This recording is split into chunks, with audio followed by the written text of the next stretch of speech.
čepička, ranok se rozkoukává, už se nemůže dočkat, fouká vítr, no nejsou čápy, tak nejsou, volavka odletěla tady pryč.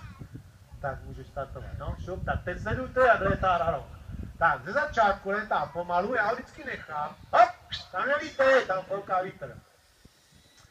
Teď takhle zmizí, jo, a je na něm, jestli se vrátí.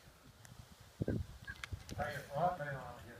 Tak si tak jenom proletí a teď sledujte tu změnu letu. Vytáhnu vábítko a to by měl útočit. Ty vábítkem musíte opravdu manévrovat opatrně, aby se nezranili jak sokola, tak sebe. Útočí, první let je takový vlažnej, jde do vzduchu a už musí kontrolovat, do čeho nesmí nabourat.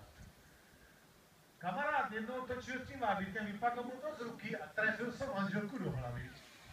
Padla, zůstala ležet pěkně. Řekla, že to nepřežil, ale že na vydrží hodně. Víte, jaký tady má problémy, pořád se musí dívat, aby do ničeho nedaboural.